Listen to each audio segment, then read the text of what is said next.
영상을 시청 및 청취해주시는 모든 분들 안녕하십니까? 오늘은 기도에 관한 이야기를 조금 해보고자 합니다. 기도에 대해서 이야기를 하자면 여러 주제를 잡아서 이야기해 볼 수 있을 겁니다. 그런데 기도 시리즈를 기획을 하고 여러 각도에서 혹은 여러 주제를 나눠서 기도를 다루고 싶은 생각이 그리 없는 이유가, 기도는 무조건 해보면서 이 경험을 하든지 아니면 경험을 시키든지 경험하게 만들든지 어쨌든 간에 이 경험을 하면서 배워야 한다는 생각 때문입니다. 그렇죠. 수영을 책으로 배우면은 물에 빠졌을 때 빠져 죽을 확률이 대단히 높겠죠. 그렇죠. 이 실제적으로 경험적으로 배워야 하는 부분이기 때문에 제가 이렇게 이거를 시리즈로 제작을 할 생각이 그렇게 없었다라는 것이죠. 실제로 몸으로 해내고 기도를 직접 한 것만 내 것이지 누구에게 배웠다거나 아니면 무슨 세미나나 기도에 관련된 책들을 독파한다고 해서 물론 그러한 것들이 필요할 수는 있다라고 저는 봅니다. 그런 거 다 잘못됐다, 필요 없다 이런 뜻이 아니에요. 그러나 실제로 해내지 못하면 아무 유익이 없다라는 것이죠. 그래서 이제 제가 오늘은 이 소리를 내어서 기도하는 것에 대한 이야기를 하도록 하겠습니다. 제가 오래전에 부르짖고 소리내어서 기도해야 하는 이유로 이스라엘 백성들이 여리고성을 함락시킬 때 소리를 질렀다는 이야기를 했었던 적이 있었죠. 그렇죠? 소리를 질러서 그렇게 부르짖었을 때 여리고성이 무너졌듯이 우리 인생사, 개인사, 가정사에도 얼마나 많은 여리고성들이 있을 수 있겠느냐. 그래서 소리를 회복을 해야 된다. 이런 이야기들을 제가 오래전에 했었습니다. 어떤 영상에서 했었습니다. 그런데 오늘은 예수님과 관련지어서 이야기를 해보고자 합니다. 이 소리와 예수님 관련지어서 이야기를 해보고자 한다는 것이죠. 여러분께서 생각하실 때 예수님께서는 조용히 묵상 기도를 하셨을까요? 아니면 소리 내어서 기도를 하셨을까요? 저는 지금 묵상 기도는 하지 말아라, 잘못됐다 이런 맥락에서 말씀을 드리는 게 아닙니다. 예수님께서 소리 내서 하는 기도를 하셨겠느냐 안 하셨겠느냐 이걸 한번 보고자 합니다. 자, 일단 말씀 구절을 마가복음 14장 32절에서 36절, 그 다음에 마태복음 26장 36절에서 39절, 그 다음에 누가복음 22장 39절에서 42절, 이렇게 세 대목을 제가 좀 뽑아봤습니다. 일단 마태복음하고 마가복음은요 똑같은 사건의 묘사이기 때문에 제가 하나만 대표적으로 읽도록 하겠습니다. 마가복음 하나만 제가 32절 14장 32절에서 36절까지 한번 읽어보도록 하겠습니다. 그들이 겟세마네라 하는 곳에 이름에 예수께서 제자들에게 이르시되 내가 기도할 동안에 너희는 여기 앉아있으라 하시고 베드로와 야고보와 요한을 데리고 가실새 심히 놀라시며 슬퍼하사 말씀하시되 내 마음이 심히 고민하여 죽게 되었으니 너희는 여기 머물러 깨어있으라 하시고 조금 나아가사 땅에 엎드려 될 수 있는 대로 이때가 자기에게서 지나가기를 구하여 이르시되 아빠 아버지여 아버지께는 모든 것이 가능하오니 이 잔을 내게서 옮기시옵소서. 그러나 나의 원대로 마시옵고 아버지의 원대로 하옵소서 하시고 입니다. 자, 이 마가복음과 마태복음의 이 오늘의 구절은요 유명한 사건에 대한 묘사입니다. 겟세마네 동산, 겟세마네라는 곳에서 예수님께서 이제 기도하시는 그 장면입니다. 그죠? 십자가 사건을 눈앞에 두고 정말 절대절명의 기도를 하러 간 것이죠. 예전에도 한번 말씀드렸지만 예수님 입장에서도 십자가를 짊어지고 온 인류의 죄를 담당하심으로써 구원의 길을 여시는 일이 절대로 쉬운 일이 아니었다는 것이죠. 그럼 위에 이제 언급한 구절들에서 이 두 구절들 아까 그리고 이제 어차피 또 같은 사건이니까 동일한 표현이 나옵니다. 이 잔을 내게서 옮기시옵소서. 그러나 나의 원대로 마시옵고 라는 구절에서 와, 주님 입장에서도 이 일은 정말 장난이 아니었구나, 시쳇말로 진짜 장난이 아니었구나 라는 느낌이 확 온다라는 것입니다. 근데 이 마가복음 14장 32절에서 36절 그리고 마태복음 26장 36에서 39절, 그죠? 이건 똑같은 겟세마네 사건을 다루고 있어요. 그리고 이제 누가복음 22장 39절에서 42절 이 세 구절 구절들의 공통적으로 이제 내가 기도할 동안에 너희는 여기 앉아 있으라. 그렇죠?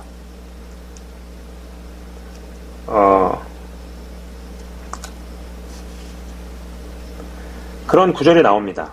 그러니까는 이 두 구절에서는 내가 기도할 동안에 너희는 여기 앉아 있으라라고 기록이 되어 있고요.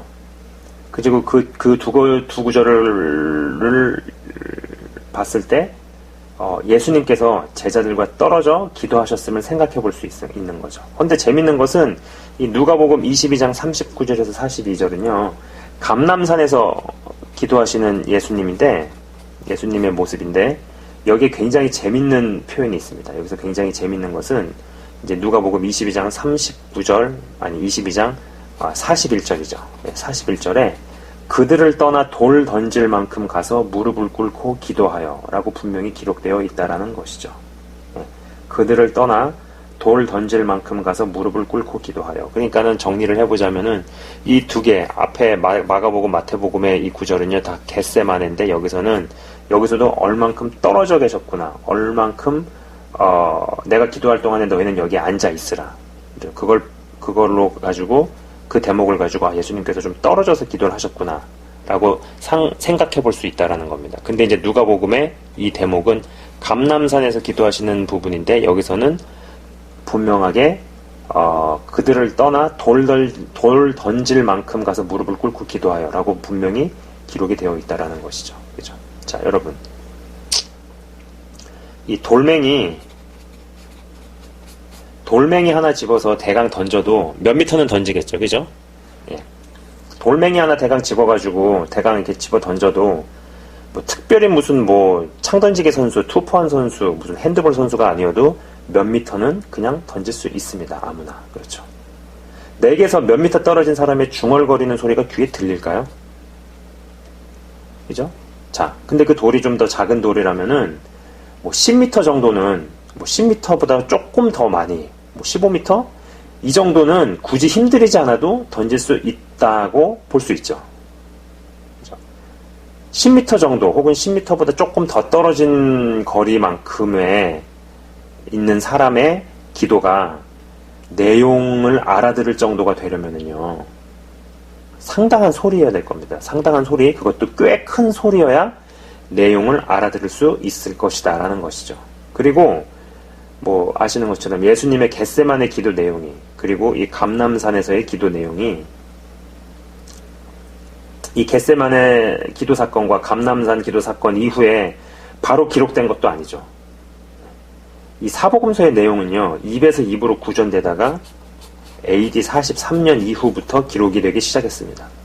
이런 것들을 감안해 볼 때 예수님께서 큰 소리로 간절하게 부르짖으셨구나 라는 것이 아주 분명해 보인다라는 것이죠. 절대절명의 문제 앞에서 야, 하나님께서 귀가 없으시냐?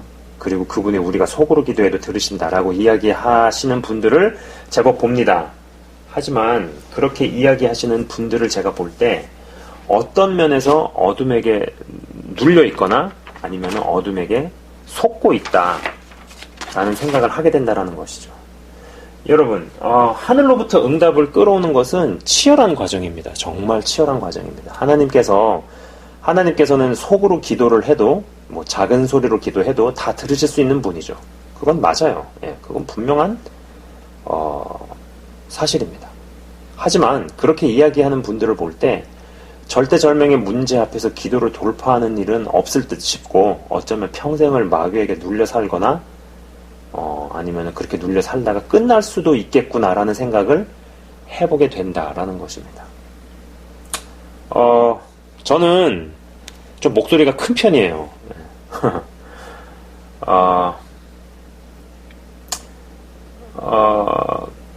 이렇게 수십 명이 찬양을 하고 기도해도 제 귀에는 제 목소리밖에 안 들렸던 적도 있었습니다. 그래서 이제 오프라인에서 모임에 참여해 보신 분들은 아시겠지만 특히 이번 같은 경우에 수십 명이 찬양을 하는데 그 목소리보다 제 목소리가 더 크니까는 제 귀에 제 목소리밖에 안 들렸고 이랬던 적도 좀 있었어요. 예. 이제 그랬던 탓인지 오래전에 뭐 여러 사람들하고 좀 같이 기도를 할 때 목소리가 커지면 누군가에게 방해가 될 때도 있긴 했었죠. 기본적으로 어느 정도의 배려는 필요하겠습니다만, 하지만 절대절명의 문제 앞에서 이런 거 저런 거 너무 따지면 그냥 그러고 살다가 끝나게 되는 수도 있다라는 것이죠. 참 이런 부분이 그래요. 그러니까는 이게 저도 예전에 참 그런 일이 있었는데, 목소리가 너무 크니까는 상대방이 자기 기도를 못하는 거예요. 아, 예, 그게 목소리야 사람마다 다 다를 수 있는 거니까. 이제 그런 부분에선 참 이렇게 그런 분들도 기도를 하실 수 있도록, 잘하실 수 있도록 이렇게 배려를 해드리고, 좀 더 용기를 낼 수 있도록, 소리를 낼 수 있도록 좀 도와드리고, 이렇게 잘 도와드려야죠. 예. 근데 이제 어쩔 때는 항상 그런 거를 생각을 하다가 어쩔 때는 좀 까먹을 때는 목소리가 그냥 딱 커져버리면은 제 목소리 때문에 상대방이 기도를 못하거나 찬양을 못하게 되고 이런 일들이 좀 있었다라는 겁니다. 참 이게 얘기하면서도 웃기네요. 아무튼 무슨 얘기까지 했지? 예. 예. 그렇죠. 그래서 이제 그런 분들에 대한 어떤 배려가 필요하죠. 예. 그러나 제가 하고 싶은 얘기는 정말로 절대절명의 문제 앞에서 뭐 이런 거 저런 거 너무 많이 따지다 보면은 정작 바뀌는 건 아무것도 없고 그냥 그렇게 살다가 끝나게 되는 수가 있다라는 거죠. 예. 마가복음 10장 46에서 52절은요. 이 맹인 바디메오가 고침을 받는 장면입니다. 여기서 이제 여러분 찾아보실 필요는 없을 것 같아요. 한번 찾아보셔도 되고요. 예. 아무튼 여기서 이제 흥미로운 부분이 이 47절인데요. 47절은 제가 읽도록 하겠습니다. 47절은 나사렛 예수시란 말을 듣고 소리질러 이르되 라고 나오고, 그러고 나서 이 48절에 많은 사람이 꾸짖어 라고 나오니 그가 더욱 크게 소리질러 라고 나옵니다. 그렇죠? 그러니까 일단 소리를 크게 질렀어요. 그때는 사람들이 뭐라고 꾸짖어요. 뭐 조용해라, 그 입 다물어라, 시끄럽다, 뭐 별 얘기 다 했겠죠. 그랬더니 더 세게 더 큰 목소리로 소리 지르고 그것을 뚫었다, 뭐 이렇게 해석을 해볼 수 있죠. 그죠? 저도 하나님이 귀가 멀으셨냐, 소리 좀 줄여서 기도해라는 말을 여러 번 들었던 적이 있었지만 무시하고 그냥 밀고 지나간 적이 제법 많습니다. 그만큼 해결을 봐야 한다고 생각했던 일들이 있었고, 오랜 기간에 소리내서 하는 기도가 오래 쌓였을 때 분명 일어나는 일들을 경험해 봤기 때문입니다. 여러분, 저는 그냥 막연하게 예수님 믿으면 뭐가 알아서 되겠지 같은 생각을 하지 않으셨으면 좋겠습니다. 성경에서 무언가 차이점이나 해결이나 어떤 차이점 혹은 어떤 해결 아니면 어떤 특이점, 남들과 뭔가 달라도 다른 어떤 것들을 만들어낸 인물은요, 사람들이 뭐라고 하던 아랑곳하지 않고 소리를 질렀던지, 아니면 사람들의 욕을 먹어도 지붕을 뚫었던지, 아니면 무시와 멸시를 감안하고 배로 땅을 기었던지, 다 이렇게 한 사람들이었죠. 그렇죠. 맹인 바디메오도 소리를 질렀기에 자신의 인생에서 절대절명의 변화를 경험했습니다. 여러분 생각해보세요. 장님이 눈을 떴는데 장님 입장에서 이보다 더 큰 사건과 변화가 어디 있겠어요? 없어요. 예. 장님 입장에서는요, 눈 뜨는 것보다 더 큰 사건은 없어요. 자기 인생에서. 그거보다 더 큰 사건이 뭐가 있겠어요? 그죠? 그리고 더 나아가서 예수님도 분명히 소리내어서 크게 기도를 하셨다는 것입니다. 절대절명의 문제가 있음에도 작은 소리로 중얼중얼 기도해도 하나님께서 들으신다고 생각하는 사람이 있다면 마귀에게 교묘하게 속임을 당하고 있거나, 아니면 절대절명의 문제 앞에서 해결이나 변화를 맛보고자 하는 마음이 없거나, 아니면 영적인 무감각이나 영적 문둥병일 수 있지 않겠나 싶은 거죠. 그렇죠?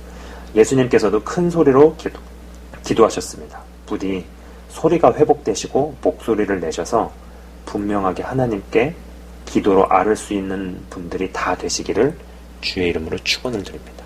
예. 제가 잠깐 기도하고 마치도록 하겠습니다. 잠깐 기도하도록 하겠습니다. 하나님 아버지 감사합니다.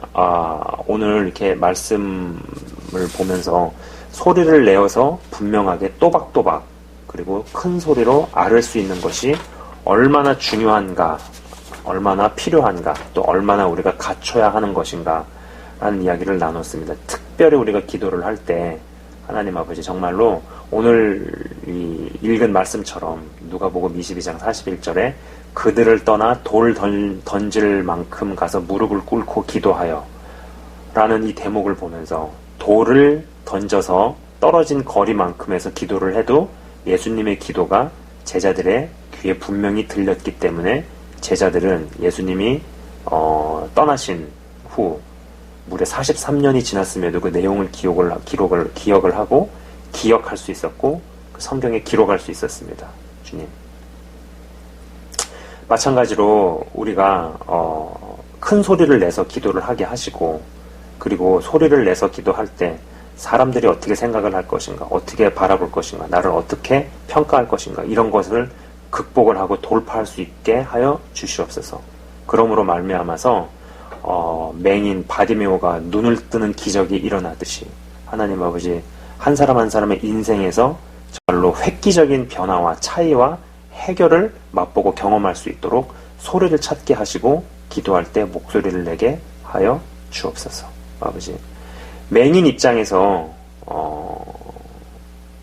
장님으로 살다가 눈을 뜨는 일은 장님의 입장에서 가장 큰 사건입니다. 이보다 더 큰 사건은 없습니다. 마찬가지로 한 사람 한 사람이 자신의 삶 가운데서 굉장한 사건을 경험할 수 있도록 목소리를 내어서 부르짖게 하시고 소리를 내어서 기도하게 하시옵소서. 주님 감사합니다.